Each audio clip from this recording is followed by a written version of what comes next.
오늘 말씀의 제목은 하나님을 기쁘시게 하는 자입니다. 나로 인해서 하나님께서 기뻐하신다. 어떻습니까? 생각만 해도 너무나도 감격스러운 그런 말이죠. 내가 하나님을 기쁘시게 할 수만 있다면 그 인생은 더 이상 걱정할 것이 없는 하나님께서 책임져 주시는 복된 인생이 될 것입니다. 만약 우리가 사회생활을 하면서 나의 상사를, 나의 상관을, 나의 책임자를 기쁘게 할 수 있다면 그의 그 사회생활은 걱정할 필요가 없는 탄탄대로를 달리게 될 것이죠. 하물며 우리 하나님이 어떤 분이십니까? 이 온 세상을 창조하시고 지금도 섭리를 통해서 운행해 가시는 온 우주의 주인 되시는 분 아니십니까? 우리가 이 하나님을 기쁘시게 할 수만 있다면 우리는 하나님의 선하신 손길을 경험하는 그런 복된 인생을 살게 될 것입니다. 물론 여기서 말하는 이 복된 삶이란 세상적인 그런 성공을 말하는 것이 아니죠. 하나님과 함께 동행하는 그런 복된 삶을 말하는 것입니다. 우리가 2026년 새해를 시작하는 이 시기에 올 한 해 어떻게 하면 우리가 하나님을 기쁘시게 하는 삶을 살 수 있을까? 오늘 이 말씀을 통해서 우리가 함께 살펴보고자 합니다. 오늘 본문에는 하나님을 기쁘시게 했던 한 인물이 언급되죠. 바로 에녹입니다.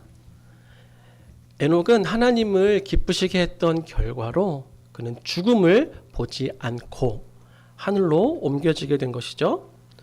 자, 생각해 보십시오.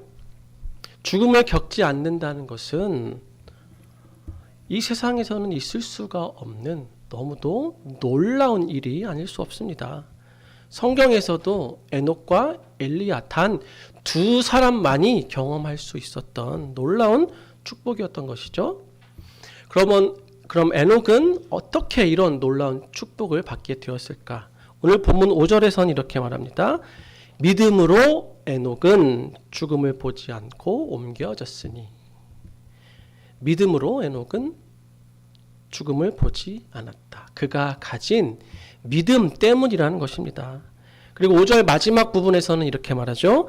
그는 옮겨지기 전에 하나님을 기쁘시게 하는 자라 하는 증거를 받았느니라. 그가 어떤 삶을 살았길래, 그리고 그가 가진 믿음이 어떤 믿음이었길래 이 히브리서의 저자는 그가 하나님을 기쁘시게 하는 자라 하는 증거를 받았다고 말하는 것일까요? 에녹이 어떤 삶을 살았는지에 대해서 언급하고 있는 부분이 있죠. 바로 창세기 5장 21절부터 24절입니다. 잠깐 히브리서 표시해 두시고 앞에 창세기를 함께 보시면 좋겠습니다. 창세기 5장 21절부터 24절입니다.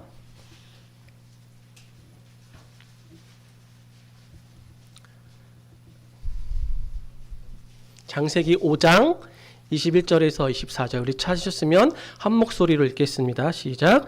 에녹은 65세에 무두셀라를 낳았고 무두셀라를 낳은 후 300년을 하나님과 동행하며 자녀들을 낳았으며 그는 365세를 살았더라. 에녹이 하나님과 동행하더니 하나님이 그를 데려가심으로 세상에 있지 아니하였더라. 아멘. 자, 이 말씀 보시면 두 번이나 강조하는 것이 있습니다. 22절과 24절인데요. 바로 에녹이 하나님과 동행했다라는 것입니다. 이 동행했다라는 말을 히브리어 원문 그대로 옮기면 함께 걸었다는 뜻입니다. 창세기의 저자는 모세이죠. 모세가 이 에녹이 하나님과 함께 걸었다고 기록하고 있는 것입니다. 자, 함께 걷는다는 것은 우선 같은 곳을 향해서 간다는 뜻이죠. 서로의 목적지가 다르지 않다. 같은 방향으로 걸으면서 같은 목적을 가진다는 뜻입니다. 자, 또한 함께 걷는다는 것은 그만큼 친밀한 관계를 의미합니다. 가까운 거리에서 서로 붙어서 함께 이야기를 나누면서 그렇게 친밀한 교제를 누린다는 것이죠. 이처럼 에녹이 하나님과 함께 걸으면서 하나님의 뜻을 따르면서 하나님과 인격적인 관계를 맺고 살아갔다. 그런 의미입니다. 그런데 오늘 히브리서 5장에서는 이 창세기 말씀을 가지고 뭐라고 표현합니까? 그는 하나님을 기쁘시게 하는 자라 하는 증거를 받았느니라고 말하죠. 에녹이 하나님과 동행했던 그 삶이 곧 하나님을 기쁘시게 하는 삶이었다라는 것입니다. 이렇게 그 표현이 바뀌게 된 이유가 있는데요. 히브리서의 저자가 이 창세기의 말씀을 인용할 때에 히브리어 원문이 아니라 70인역을 가지고 인용했기 때문입니다. 70인역에 대해서 간단히 설명드리면 이 히브리서가 쓰여질 당시 대략 주후 50년에서 60년 정도로 이렇게 보고 있는데요. 그때는 유대인들 중에서도 이 히브리어를 읽지 못하는 사람들이 많았습니다. 그래서 그들을 위해서 구약 성경을 헬라어로 번역한 것이 바로 70인역이죠. 그래서 당시 이 70인역이 교회 안에서 많이 쓰이고 있었습니다. 그리고 신약 성경의 저자들도 구약을 인용할 때에 이 70인역으로 인용을 하는 경우가 많았죠. 그래서 히브리서의 저자도 마찬가지로 이 창세기 5장을 인용할 때에 70인역 버전을 가지고 인용한 것입니다. 그런데 이 70인역에서 이 창세기 5장이 어떻게 되어 있는가? 하나님과 동행했다는 이 부분을 하나님을 기쁘시게 했다라고 이렇게 번역하고 있습니다. 이 창세기 5장 24절을 70인역으로 그대로 옮기면 에녹은 하나님을 기쁘시게 했다. 그래서 하나님이 그를 데려가셔서 더 이상 이 세상에 있지 않았다. 이렇게 되어 있죠. 70인역을 번역한 학자들이 하나님과 동행하는 것을 곧 하나님을 기쁘시게 한 것이다. 그렇게 본 것입니다. 그래서 히브리서 기자도 동일하게 이 구절을 그대로 인용하면서 그렇게 본 것이죠. 바로 에녹이 이런 믿음을 가진 자였기 때문에 죽음을 보지 않고 옮기우게 되었다는 것입니다. 에녹이 가진 믿음이 어떤 믿음이었는가? 하나님과 동행하는 믿음이었는데 이것이 곧 하나님을 기쁘시게 하는 믿음이었다. 그래서 이 믿음 때문에 그가 죽음을 보지 않고 옮기우게 되었다는 것입니다. 그렇다면 이 믿음, 하나님을 기쁘시게 하는 믿음, 하나님과 동행하는 믿음이 어떤 믿음인가? 만약 이 말씀이 5절에서 끝났다면 우리는 그 의미를 파악하는데 조금 어려움을 겪을 수 있었습니다. 하지만 다행히도 히브리서의 기자는 이어지는 6절에서 이 에녹이 가졌던 믿음, 하나님을 기쁘시게 하는 믿음에 대해서 좀 더 자세히 설명을 이어가고 있죠. 우리 6절 다시 한번 읽어보겠습니다. 시작. 믿음이 없이는 하나님을 기쁘시게 하지 못하나니 하나님께 나아가는 자는 반드시 그가 계신 것과 또한 그가 자기를 찾는 자들에게 상 주시는 이심을 믿어야 할지니라. 자, 먼저 믿음이 없이는 하나님을 기쁘시게 하지 못한다 라고 말하죠. 여기서 못한다는 것은 어렵다, 힘들다 그런 뜻이 아니라 아예 불가능하다 그런 의미입니다.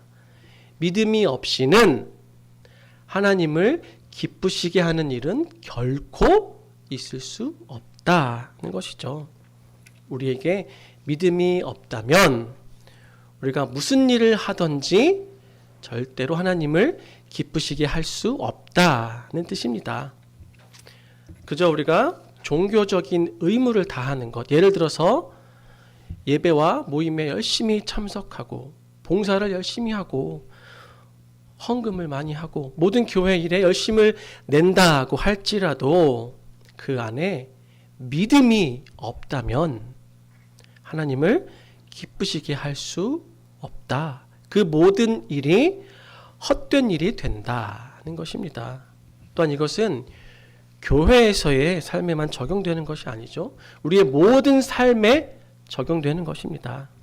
가정에서, 직장에서, 학교에서, 그 어디에서든 우리가 무슨 일을 하든지 믿음으로 해야만 하나님을 기쁘시게 할 수 있다는 것입니다.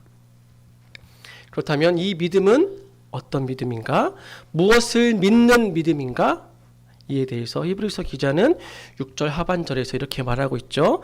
하나님께 나아가는 자는 반드시 그가 계신 것과 또한 그가 자기를 찾는 자들에게 상 주시는 이심을 믿어야 할지니라. 자, 무엇을 믿어야 합니까? 두 가지를 말하고 있죠. 첫 번째, 그가 계신 것을 믿어야 한다. 두 번째, 그가 자기를 찾는 자들에게 상 주시는 이심을 믿어야 한다. 이 두 가지를 반드시 믿어야 한다는 것입니다. 그런데 그 전에 전제 조건이 하나가 있죠. 바로 하나님께 나아가는 자는 이라는 조건입니다. 하나님께 나아가는 것, 그것이 바로 믿음의 시작이라는 것입니다. 하나님께 나아가지 않는 자는 이 하나님을 기쁘시게 하는 이 믿음을 가질 수가 없다는 것이죠.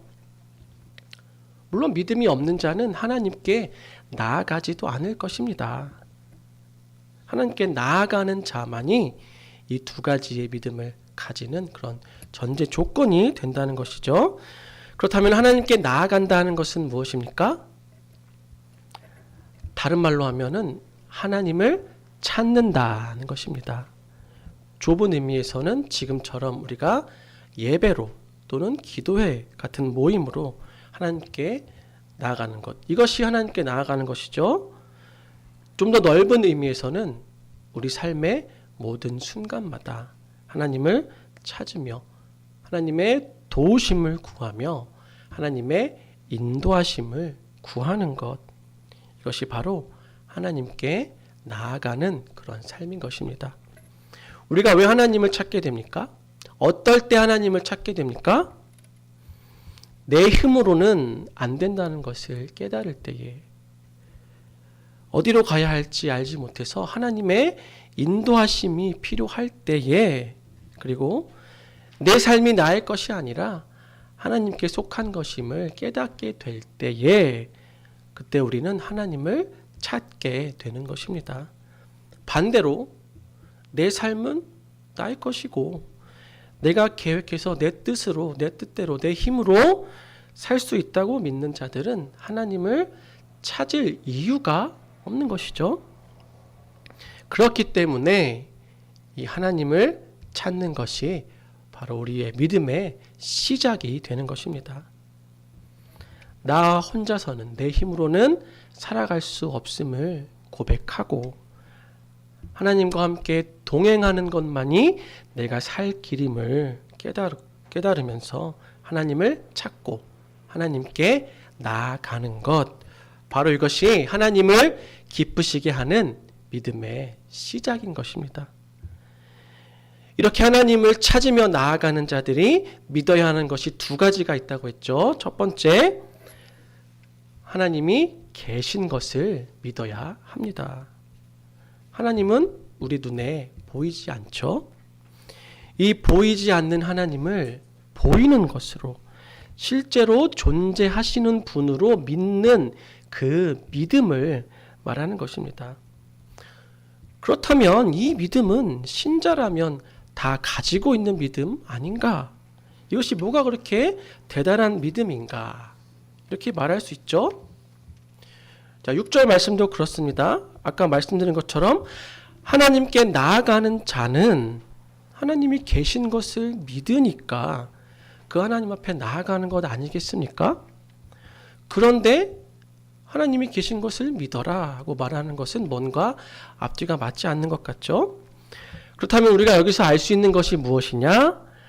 하나님이 계신 것을 믿으라는 이 말은 단지 하나님의 존재를 믿으라는 것으로 끝나는 것이 아님을 알 수 있습니다.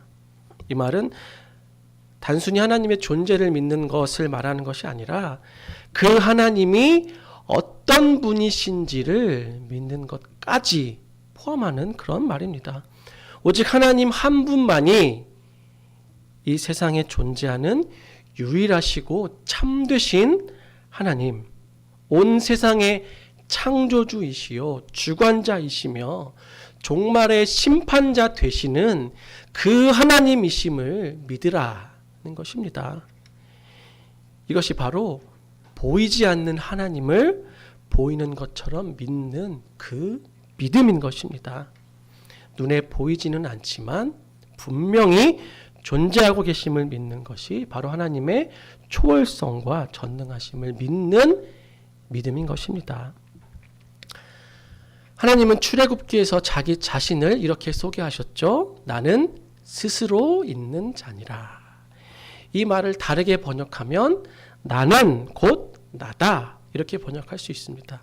실제로 새번역 성경은 이렇게 번역하고 있습니다. 나는 곧 나다. 이게 무슨 뜻입니까? 더 이상 다른 설명이 필요하지 않다는 것이죠. 설명할 수도 없다는 뜻입니다. 인간의 언어와 지혜로는 도저히 설명할 수도 없고 이해할 수도 없는 그런 분이라는 뜻입니다. 하나님은 시간과 공간을 초월하시는 인간의 이성으로는 도무지 이해할 수 없는 너무도 위대하시고 영광스러운 분이시죠. 무에서 유를 창조하시는, 말씀으로 온 세상을 창조하시는 하나님이십니다. 자, 오늘 5절 말씀 다시 보시면요. 하나님은 에녹을 이 땅에서 바로 하나님 계신 곳으로 옮기셨죠. 이것이 무슨 뜻입니까? 하나님이 곧 창조주라는 뜻입니다. 죽음은 이 세상에서 정해져 있는 불변의 원칙이죠. 모든 인간은 죽을 수밖에 없습니다. 이것이 정해진 이 세상의 법칙이죠. 그런데 하나님은 이 법칙을 깰 수 있는 분이라는 것입니다. 이것은 창조주만이 가능하신 일이죠. 조금 앞에 11장 3절로 가서 보시면요. 이에 대해서 분명히 말하고 있습니다. 3절, 믿음으로 모든 세계가 하나님의 말씀으로 지어진 줄을 우리가 아나니. 그렇죠. 오늘 말씀에서 하나님이 계신 것을 믿으라는 말은 바로 이 하나님을, 말씀으로 세계를 창조하신 그 하나님을 믿으라는 말입니다. 바로 이 하나님, 창조주 하나님, 영원하시고 무한하신, 모든 것이 가능하신 전능하신 하나님, 이 하나님이 계신 것을 믿으라는 것입니다.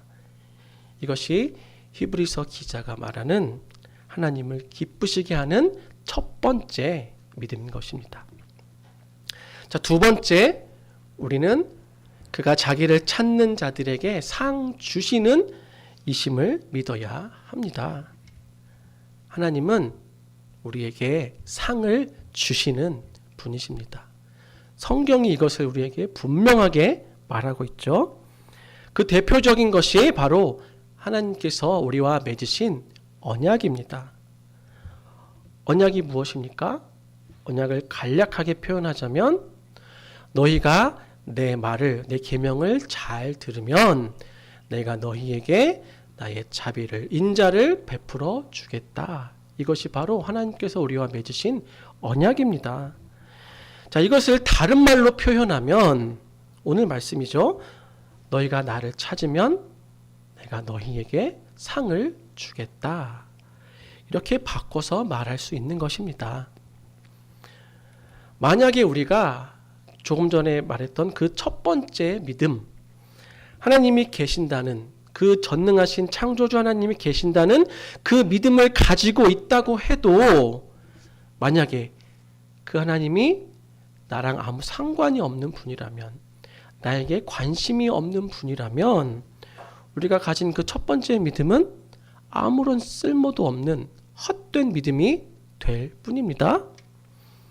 하지만 그 하나님이 우리에게 상 주시는 분이시기 때문에 그 첫 번째 믿음이 의미 있는 믿음이 되는 것입니다.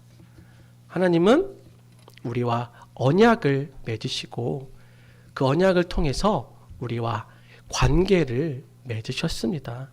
언약을 통해서 우리는 하나님의 백성이 되었고 하나님은 우리의 하나님이 되어주셨죠. 하나님은 언약을 통해서 우리에게 인자하심을 베풀어 주시기를 기뻐하시는 하나님이십니다. 우리가 언약을 지킬 때에 하나님의 계명을 지키고 하나님의 말씀대로 순종할 때에 하나님께서는 우리에게 인자와 자비를 베풀어 주시는 분이십니다. 이것을 본문의 표현으로 바꾸면 우리가 하나님을 찾을 때에 하나님은 우리에게 상을 주신다. 이렇게 말할 수 있는 것입니다. 이처럼 하나님께서 우리에게 상을 주시는 분이라는 것은 언약을 통해서 확실하게 약속된 것입니다. 우리는 비록 언약을 깰지언정 하나님은 반드시 언약을 지키시는 분이십니다. 우리가 이 하나님을 찾을 때에 하나님은 반드시 우리에게 상을 주실 것입니다.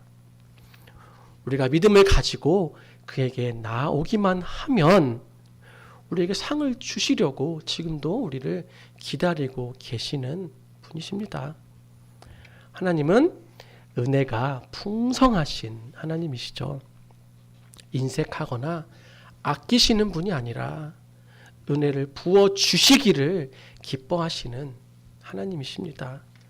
하나님은 그리고 결코 부족함이 없으신 하나님이시죠. 우리에게 아무리 많이 주신다 해도 우리가 아무리 많이 받는다 해도 결코 다함이 없는 그런 하나님이십니다. 그 하나님이 우리에게 주시는 상이 어떤 상일까요? 온 우주의 주인 되시는 하나님께서 우리에게 주시는 상은 감히 우리가 상상할 수도 없는 너무도 놀라운 상일 것입니다. 인간이 주는 상, 이 세상이 주는 상과는 비교할 수도 없는 그런 크고 놀라운 상일 것입니다. 그리고 또 하나 분명한 사실은 이 상은 우리가 나중에 하늘에서 받게 될 그 상뿐만이 아니라 지금 우리가 살아가고 있는 이 세상에서 우리에게 주어지는 상 또한 포함한다는 것입니다. 에녹이 하나님을 기쁘시게 함으로써 그가 받은 상이 무엇입니까? 죽음을 보지 않고 하늘로 옮겨졌다는 것이죠. 자, 그 상은 하늘에서 받은 상입니까? 이 세상에서 받은 상입니까? 이 세상에서 받은 상입니다. 사람들이 가장 두려워하는 것이 무엇입니까? 바로 죽음이죠. 죽음에 대한 두려움입니다. 그런데 그 죽음에 대한 두려움과 죽음의 고통을 겪지 않는다는 것은 분명히 이 세상에서 받는 상입니다. 우리가 믿음을 가지고 하나님을 찾을 때에 우리의 상이 영원한 하늘나라에 준비되어 있을 뿐 아니라 이 세상에서도 그 하늘의 상을 미리 맛보며 누리며 살아갈 수 있는 것입니다. 우리는 바로 이것을 믿고 하나님께 나아가야 합니다. 하나님을 찾는 자에게 상 주시는 하나님이심을 우리가 믿는다면, 그리고 그 상을 주시는 하나님이 어떤 분인지에 대한 믿음이 우리에게 있다면 우리는 하나님을 찾게 될 수밖에 없습니다. 우리가 이 두 가지의 믿음을 가지고 있다면 우리의 삶은 달라질 수밖에 없죠. 이 세상에는 두 종류의 사람이 있습니다. 믿음이 있는 사람과 없는 사람. 이렇게 두 종류의 사람들이 있죠. 만약 누군가가 스스로 나는 믿음이 있다라고 말하면서 믿음이 없는 사람들과 크게 다르지 않은 그런 삶을 살고 있다면 그가 가진 믿음은 참된 믿음, 하나님을 기쁘시게 하는 믿음이 아니다라고 말할 수 있습니다. 참된 믿음을 가진 사람은 그 삶이 달라질 수밖에 없습니다. 그는 언제나 어디서나 어떤 상황에서든지 하나님을 찾고 하나님께 나아가게 되어 있습니다. 그런데 우리가 왜 하나님을 찾지 않습니까? 우리에게 믿음이 없기 때문입니다. 믿음이 없는 자들은 자기 방법을 찾습니다. 머리를 굴리고 사람들을 의지하고 돈을 의지하고 어떻게든 내 힘으로 해결해 보려고 하죠. 이것은 그에게 믿음이 없다는 것입니다. 이런 자들에게는 하나님께서 상을 주고 싶으셔도 주실 수가 없죠. 왜요? 하나님을 찾지 않기 때문입니다. 하나님께 나아오지 않기 때문이죠. 그런 자들에게는 아무런 일도 일어나지 않습니다. 하나님의 일하심을 경험하지 못하는 불행한 인생이 될 뿐입니다. 하지만 이 두 가지의 믿음을 가진 자들은 어떤 일을 만나든지 먼저 하나님을 찾고 의지하고 기도하게 됩니다. 하나님만을 바라보고 하나님만을 신뢰하고 기도의 자리로 나아가서 간절히 기도하게 됩니다. 그러면 하나님께서 반드시 그에게 상을 주십니다. 왜냐? 이 믿음은 하나님을 기쁘시게 하는 믿음이기 때문입니다. 내가 하나님을 기쁘시게 한다? 그걸로 끝이죠. 더 이상 무슨 바랄 게 있겠습니까? 바라기는 우리가 올 한 해에 이런 믿음을 가지고 하나님 앞에 나아가서 하나님께 상 받는 자들이 되기를 원합니다. 오늘 본문에서 말하고 있는 이 믿음, 하나님을 기쁘시게 하는 이 믿음은 하루아침에 갑자기 생기는 것이 아닙니다. 이것은 이론으로 얻을 수 있는 것도 아닙니다. 우리의 삶을 통해서 경험되어야 하고 자라나야 하는 그런 믿음입니다. 이것을 위해서 우리는 끊임없이 하나님 앞에 나아가야 합니다. 작은 일 하나라도 하나님의 뜻을 구하고 하나님의 인도하심을 구하면서 하나님께 나아갈 때에 하나님은 그분의 위대하심을 우리에게 보여주실 것입니다. 또한 이렇게 우리에게 주시는 상을 우리의 삶을 통해서 하나씩 하나씩 경험해 나갈 때에 우리의 믿음은 자라날 것이고 그 믿음을 통해서 더욱 크게 하나님을 기쁘시게 하는 자들이 될 수 있을 것입니다. 우리가 다른 것이 좀 부족하면 어떻습니까? 내가 어떤 사람인가? 이것이 무슨 상관이 있습니까? 중요한 것은 우리가 가진 믿음입니다. 우리에게 이 믿음만 있다면 우리는 얼마든지 하나님을 기쁘시게 할 수 있습니다. 다시 한번 바라기는 우리가 올 한 해 이 믿음을 가지고 살아가면서 하나님을 기쁘시게 하면서 하나님의 상을 풍성히 받아 누리는 올 한 해가 되기를 원합니다. 그래서 우리가 올 한 해를 마무리하면서 정말로 하나님께서 나에게 상을 주셨다. 정말 이 말씀대로 되었다. 믿음으로 하니까 되더라. 이런 기쁨과 감사의 고백이 넘쳐나는 우리 모두가 되기를 간절히 축원합니다.